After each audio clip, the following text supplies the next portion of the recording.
premissa básica é a seguinte: normalmente há outros líderes dentro da equipe. Normalmente. É normal que aconteça, é do ser humano, e isso pode ser até saudável, salutar para o time. A primeira coisa que nós falamos para um líder é: identifique quem são esses outros líderes, para que você verifique quem eles são, e eles podem exercer essa liderança pelo tempo de casa, eles podem exercer essa liderança pelo nível de conhecimento e de performance que eles possuem.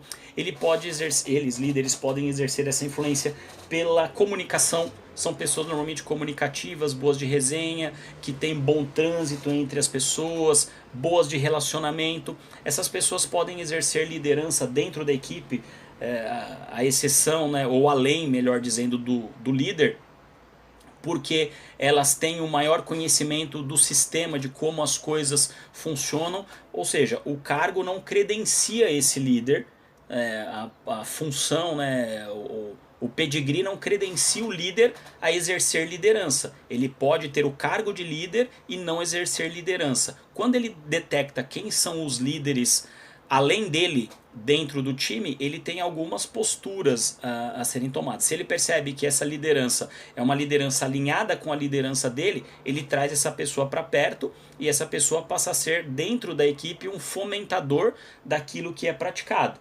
Mas muitas vezes essa liderança que há dentro da equipe é uma liderança antagônica à liderança desse líder, né? Como o líder atua no dia a dia, e ele tem algumas medidas a serem tomadas. Ele primeiro precisa chegar e chamar esse líder que ele detectou e que está exercendo uma liderança antagônica, chamar no particular, e fazer esse líder perceber que ele entendeu e ele sabe que essa liderança de antagonismo, ou desalinhada com a liderança dele, está ocorrendo. Ele precisa mostrar isso, não no sentido de intimar ou de ameaçar, não é nada disso, mas é deixar claro que ele entende que aquela pessoa exerce uma liderança, e perguntar a essa pessoa se ele, líder, pode contar com essa pessoa para fomentar ou fortalecer alguns conceitos dentro do time. Eu não sei se eu estou me fazendo entender. Então eu chamo essa pessoa e digo: olha, eu percebo que você exerce uma liderança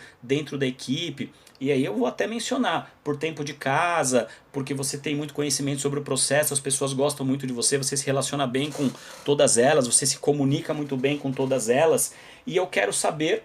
Então eu já deixei claro a esse líder que eu entendo que ele exerce uma liderança dentro do time, além, né, ou até acima da minha liderança, enquanto cargo.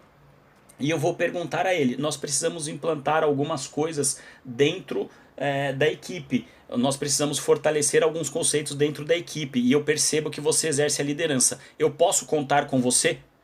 A partir do momento que eu faço essa pergunta, a pessoa é obrigada a se posicionar.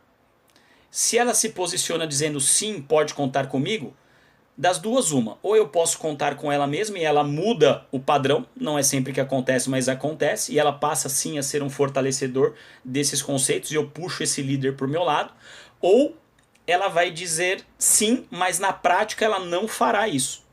Eu tenho a prerrogativa de chamar de novo e falar: ô João, eu chamei você aqui e falei que eu entendi a sua liderança e pedi se poderia contar com você para nós fortalecermos alguns conceitos. Isso não está acontecendo.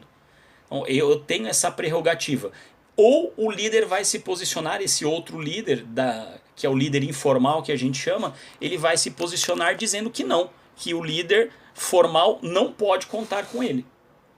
E nesse momento a gente pode chegar ao que, dentro das fases de formação de equipes, que nós falaremos mais adiante, a um ponto de ruptura.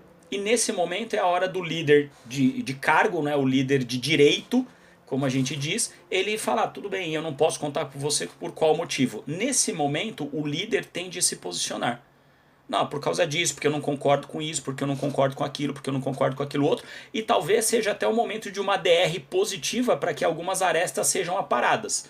Se o líder for hábil, se o outro líder estiver realmente disposto, se forem questões situacionais: ó, eu não concordo porque eu acho que você tem uma tratativa errada com o time, esse líder informal falaria, né?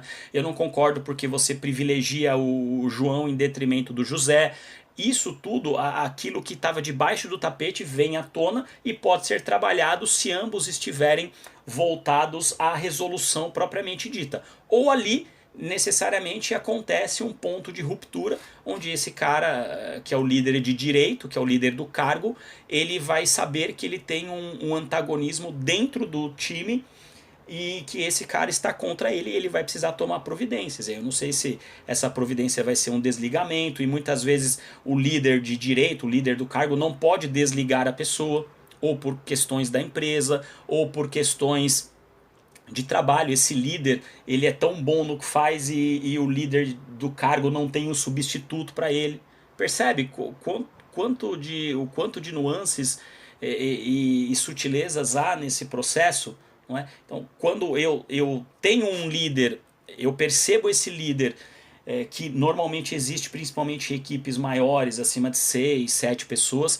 Há normalmente um outro líder, um time de futebol, um time de voleibol, são exemplos bem fáceis de nós compreendermos isso. Eu detecto esses líderes, verifico se eles estão ao meu lado e alinhados ou não, e em cima disso eu vou tomando providências. Normalmente equipes, e aí eu estou falando de equipes e não grupos, mas equipes de alta performance e equipes de alta performance que geram uma perenidade, que têm uma perenidade, elas têm uma liderança operacional, vamos dizer assim, né? Um jogador, um colaborador que estão ali no calor do momento com os demais, alinhada à liderança de direito, que no caso de um esporte é um treinador ou um líder, um gestor de uma equipe. Quando essa sinergia se quebra entre essa liderança informal e a liderança formal, a tendência é que haja uma ruptura e o time para de produzir. No esporte ele para de jogar, ele começa a perder, ele faz corpo mole, e na equipe isso vai fazer com que haja perda de produtividade, retrabalho, conflitos e outras tantas variáveis que a gente percebe no dia a dia.